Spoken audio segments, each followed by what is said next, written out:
7 de abril de 2024. Bem, hoje não vai ter como fugir. Hoje nós temos que falar um pouquinho sobre o Brasil, sobre as coisas que estão acontecendo no Brasil, em função de Elon Musk. Falaremos também um pouco mais à frente, lá no finalzinho, eu pretendo falar com vocês, trazer um pouco de notícia acerca de preparação e preparadores ao redor do mundo, coisas que têm acontecido, que têm chamado a atenção de grupos de preparadores ao redor do mundo. Bem, então vamos lá? Olá, eu sou Guilherme Gobi e esse é o Boletim do Plano Gobi, um boletim que visa te manter informado sobre as coisas que aconteceram ao longo da última semana, a fim de que você possa se preparar, você possa ter uma noção do que está por vir nos próximos meses, para que não seja pego de surpresa de forma alguma. Bem, primeiro sobre o Brasil. A gente começa com uma triste notícia. A gente tem visto o Brasil se afastando cada vez mais do Ocidente e se aproximando do eixo do Oriente, representado ali por Irã, Rússia e China, né? O Brasil apresentou uma série de argumentos à ONU em novembro do ano passado, que agora a gente compreende que aparentemente é uma tentativa de receber Putin no Brasil em breve, sem que tenha que cumprir as determinações do Tribunal Penal Internacional. Ainda sobre o Brasil, uma coisa interessante, além dessa aproximação do Brasil, né, pelo menos do governo do Brasil, com a nova NOM, a nova ordem mundial, tão declarada por Putin, nós estamos vivendo um momento interessante, onde nós vimos um estrangeiro, o dono do X, Elon Musk, desafiando o STF, na figura do ministro Alexandre de Moraes, expondo toda a censura que o Brasil vem passando para todo mundo. O Brasil foi notícia no dia de hoje em todo o mundo, né, depois que Elon Musk resolveu desbloquear, desfazer todas aquelas coisas que foram impostas, todas as determinações impostas ao X por Alexandre de Moraes nos últimos anos. E foi além, em uma outra declaração, hoje, que Alexandre de Moraes ameaçou, na verdade, prender os funcionários do X no Brasil e, em contrapartida, né, Elon Musk dobra a aposta dizendo que irá expor todos os pedidos e determinações de Alexandre de Moraes ao X dos últimos anos. Eu confesso que eu estou ansioso por essas informações e acho que os próximos dias serão bastante agitados a nível nacional. Sobre a Europa, primeiro, o nível de prontidão bélica da Europa começa a despertar, né? Embora tecnologicamente muito avançada, eu já falei isso aqui antes, a Europa possui um nível de prontidão baixíssimo, né? A Europa, para a gente ter ideia, existem países, né, pertencentes à OTAN, que possuem um exército com menos de 50 mil homens, né? Para se ter uma ideia, a Força Aérea Real na Inglaterra mantém em nível de prontidão apenas cerca de 30 caças. Isso é um nível baixíssimo de prontidão em caso de uma explosão, de uma guerra iminente. E me assusta porque eu imaginava que depois de 2 anos de conflito, nós estamos com 2 anos e 2 ou 3 meses, 2 meses de conflito na Ucrânia, alguns países já teriam despertado, né? Como na verdade já aconteceu, como é o caso da Polônia, da Finlândia, mas muitos países, né, como a Alemanha e a Inglaterra, continuam adormecidos. Porém, parece que isso começa a mudar, bem devagarzinho, mas começa a mudar. Mas para se ter uma ideia, a Inglaterra possui hoje um exército com 70 mil homens ativos, né? A Polícia Militar de São Paulo possui 80 mil homens ativos. Então, percebe-se que a Europa mantém um nível de prontidão muito baixo.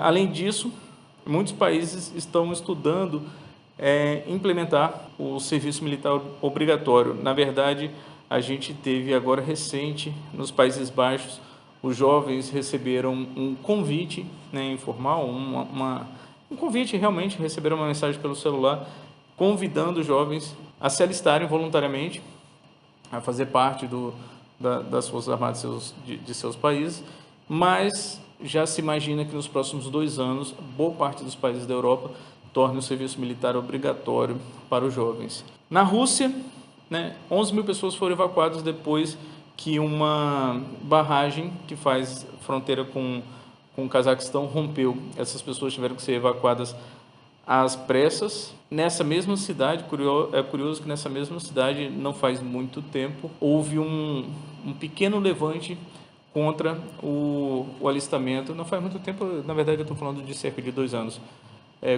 contra o alistamento, contra a convocação de Putin para, a época, operação especial na Ucrânia. Mesmo assim, o rompimento da barragem não tem nada a ver com sabotagem ou coisa do tipo, foi fruto realmente de chuvas muito intensas nessa região. Na França, a polícia francesa resolve o problema da migração, dos imigrantes que ocupam Paris aos montes. De forma muito simples, eles estão varrendo os imigrantes, lotando ônibus e espalhando para o interior do país. Isso acontece porque nas próximas semanas a França começa a receber as pessoas para as Olimpíadas de Paris. Zelensky e Macron são tidos, segundo pesquisa do Euronews, na verdade a pesquisa é do Y, encomendada pelo Euronews, são as duas figuras mais populares da Europa, são os 2 líderes mais populares da Europa, sendo que Macron não é o mais popular na França.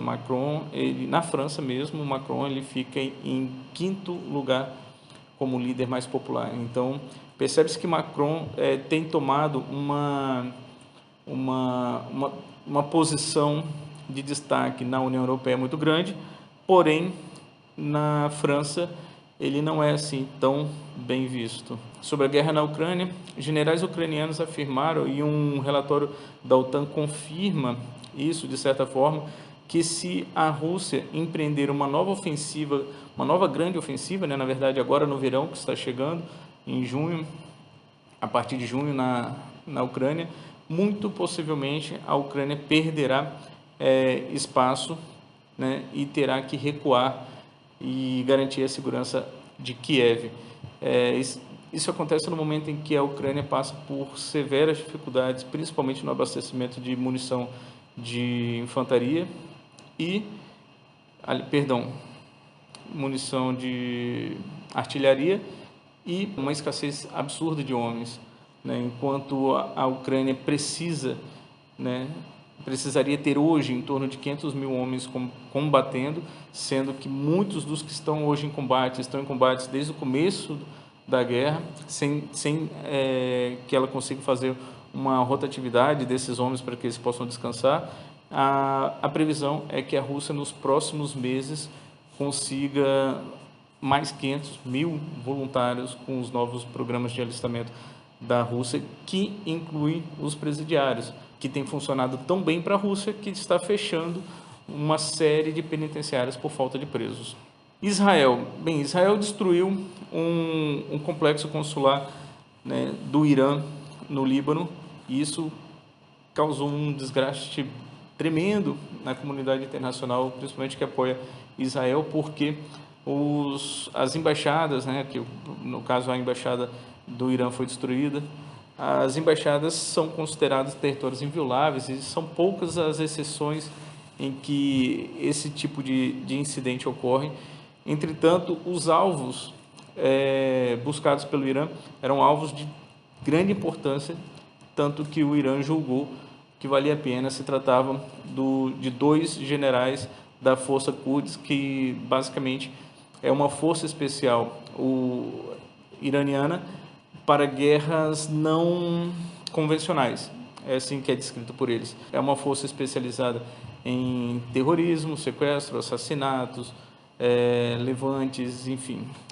Em 2020, se eu não estiver enganado, os Estados Unidos matou com drone o grande general me falha o nome agora, mas talvez eu lembre daqui a pouquinho, o grande general, o grande comandante das forças curdas, e o Irã não deixou barato. O Irã respondeu com ataque à base americana no Iraque, que foi bombardeada com 11 mísseis, e dessa vez também não se espera que seja diferente. O Irã prometeu uma resposta à altura E essas respostas podem ser basicamente três. Um aumento, né, desenfreado do terrorismo contra Israel.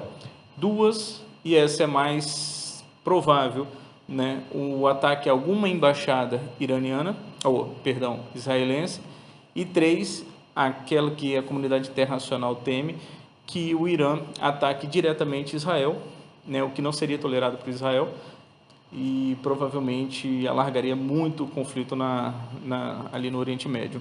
Estados Unidos, a quarta frota da Marinha Americana vai fazer um tour aqui pela América do Sul, né, passando pelo Brasil, Argentina, Chile e Peru, né, aonde ela deve estreitar laços com as marinhas daqui. Isso é curioso porque a Argentina esteve por muito tempo se afastando dos Estados Unidos, comercialmente, belicamente e estrategicamente, de forma geral, e se aproximando da China, né? E essa visita, que deve dar mais ênfase à Argentina, marca uma nova mudança no paradigma das relações entre Argentina e Estados Unidos. Lembrando que a Argentina vinha cotando e era bem provável que compraria caças chineses da classe J, e essa compra foi cancelada e recentemente o governo argentino anunciou compras de caças F-16, o que é surpreendente porque desde as guerras das Falklands a Argentina ela enfrenta uma série de sanções, né, ligadas à aquisição de equipamentos bélicos impostos pela Inglaterra, e os Estados Unidos, como parceiro da Inglaterra, sempre respeitou essas sanções da Inglaterra. Lembrando que diversos componentes do F-16 são fabricados na Inglaterra, inclusive o assento ejetor, né?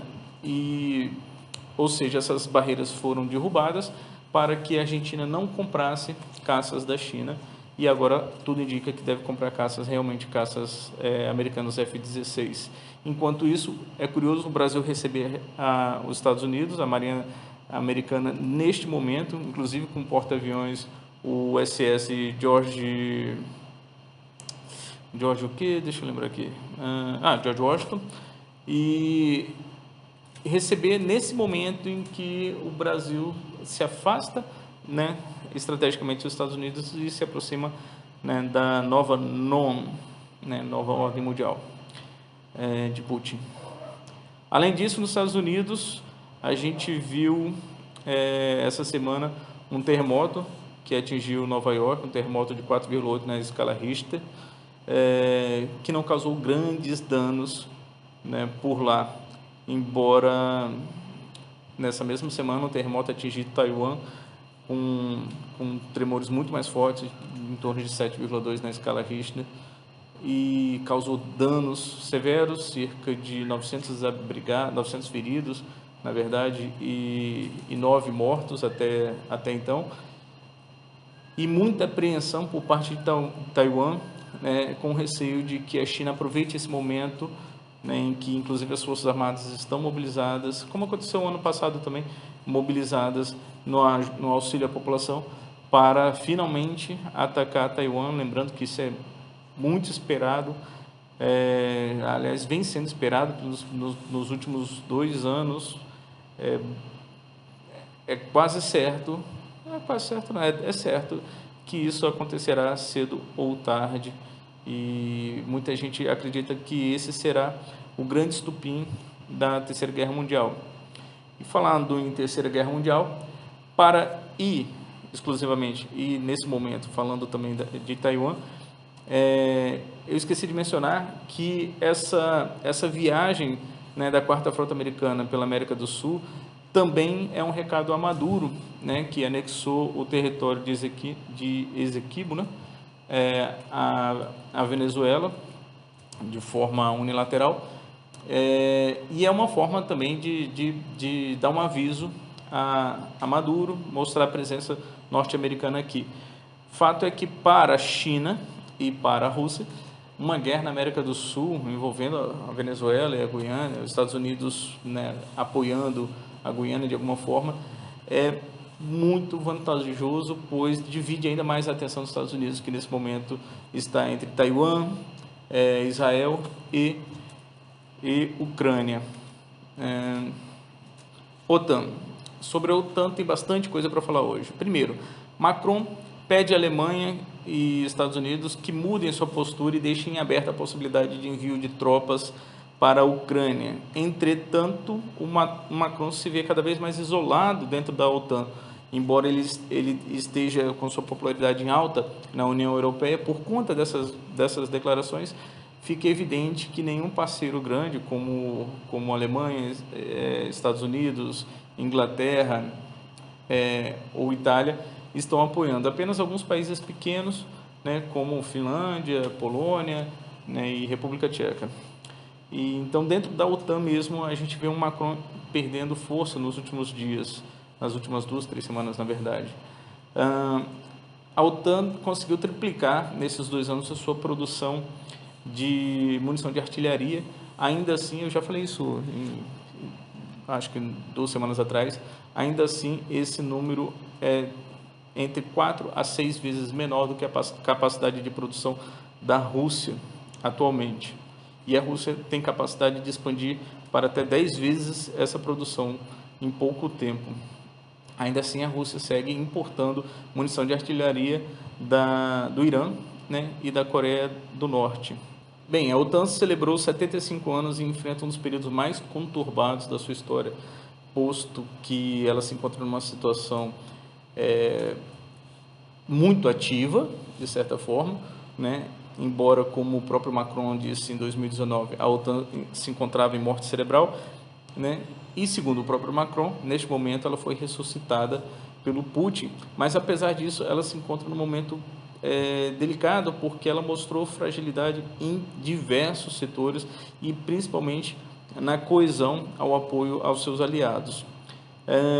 A União Europeia, né, também está passando por dificuldades nesse momento, enfrentando diversos escândalos de corrupção, principalmente com seus eurodeputados envolvidos em escândalos que vão de malas de dinheiro a recebimento de propina para apoio de algumas decisões do Conselho da União Europeia. Então, a União Europeia vem chegando a um momento difícil. A gente tem visto eu vi uma entrevista ontem, na verdade essa madrugada, com o diretor da Transparência Internacional, né, na União Europeia, falando exatamente sobre os problemas de corrupção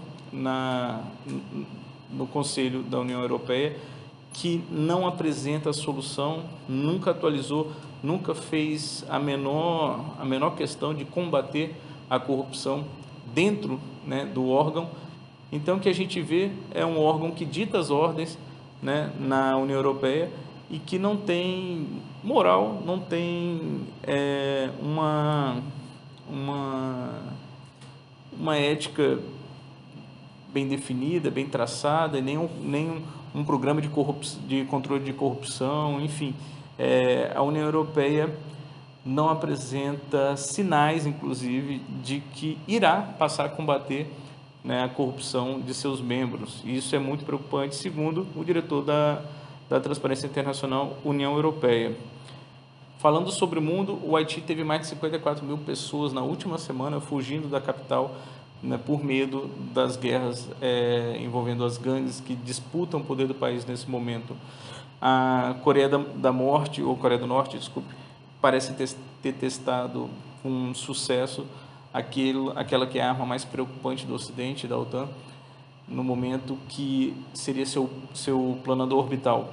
Um planador orbital, diferente de um míssil de cruzeiro ou um míssil balístico, ele é uma arma muito mais difícil de ser interceptada. A razão é que o míssil balístico ele tem uma trajetória de subida e descida previsível, que consegue ser calculado por sistemas de bateria antiaérea e interceptado. O problema do planador orbital é que ele escapa da órbita da Terra. Na verdade, ele fica numa faixa da órbita da Terra chamada de baixa órbita, onde ele encontra pouquíssima resistência do ar, e ele consegue atingir velocidades absurdas enquanto ele quica sobre a atmosfera é difícil explicar, mas mais próximo disso seria uma pedrazinha atirada num lago, né, em que ela vai quicando. Ele consegue fazer esses arranques toda vez que ele quica na atmosfera, e sai da atmosfera sem resistência, ele consegue atingir velocidades superiores a 10.000 km por hora. Então, assim, é muito difícil de interceptação, principalmente porque ele pode alterar a sua rota a qualquer momento. E a Coreia do Norte conseguiu testar o seu plano orbital com sucesso.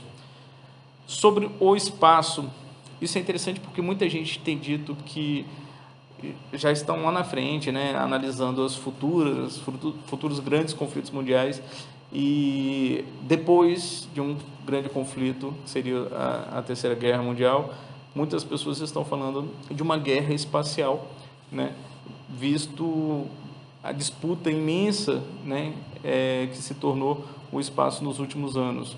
A Rússia e os Estados Unidos, depois do fim da Guerra Fria, eles passaram, na verdade, depois, né, da queda do Muro de Berlim, eles passaram a colaborar mutuamente, mas acontece que nos últimos anos isso mudou bastante, né? Nós temos a Estação Espacial Internacional, que está completando 26 anos e já é uma senhora, é uma velhinha, né? Provavelmente ela deve ser substituída pelos Estados Unidos pelo sistema Axiom e seus aliados, junto com a União Europeia. A Rússia, por outro lado, anunciou na semana passada a sua futura nova estação espacial também. Então nós temos Moscou como estação espacial, Estados Unidos e Europa com a Axiom, e a China com a sua nova estação espacial internacional, que essa, por sinal, que já está no ar. Então, assim, são 3 estações espaciais que devem em breve estar circulando, e muito provavelmente as 3 disputando interesses e defendendo o interesse de seus países de forma ainda não muito regulamentada internacionalmente, né? A gente tem aí alguns tratados, mas esses tratados, a Rússia mesmo provou há poucas semanas que não estão valendo de muita coisa, quando ela anunciou seu interesse em manter armamento nuclear no espaço e alertou o mundo inteiro. Sobre preparação, a sobrevivencialista austríaca Lili, que foi participante inclusive do reality show Largados e Pelados mais de uma vez, né? Ela é famosa nas redes sociais, principalmente no YouTube, e nos últimos tempos ela se tornou cada vez mais alarmista, mas essa semana ela fez uma série de desabafos em suas redes sociais, inclusive no YouTube, alertando para grandes mudanças que têm acontecido na Europa e que as pessoas estão percebendo. E aí ela traz como exemplo a comunidade onde ela mora, onde pessoas comuns estão passando a se preparar, né? E isso tem acontecido em toda a Europa. Pessoas estão começando a criar galinha, a fazer horta, a criar até mesmo porcos. E isso mostra, né, que as pessoas estão preocupadas com o que há por vir. Além disso, o Chris, do canal City Preppers, né, americano, ele é um microbiólogo, né, formado em Austin, que percorreu o mundo inteiro, trabalhou em diversas organizações internacionais de assistências humanitárias.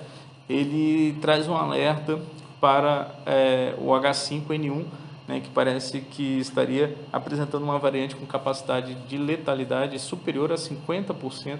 Isso é um número altíssimo, particularmente eu acho difícil, tamanha letalidade, uma variante dessas cepas da série H alguma coisa, N alguma coisa, mas eu não entendo nada disso. Ele é um microbiólogo, então a gente vai ficar com a opinião dele, embora soe um pouco alarmista. Bem, meus caros, é isso. Eu vou continuar acompanhando principalmente essas 2 notícias que eu trouxe por fim, a Lili e o Chris do City Preppers. E ao longo da semana talvez eu até faça algum vídeo a respeito, né, desses movimentos realizados por preparadores em torno do mundo inteiro que ao longo do último mês se tornaram muito mais alarmistas. É isso, pessoal. Abração e uma boa semana.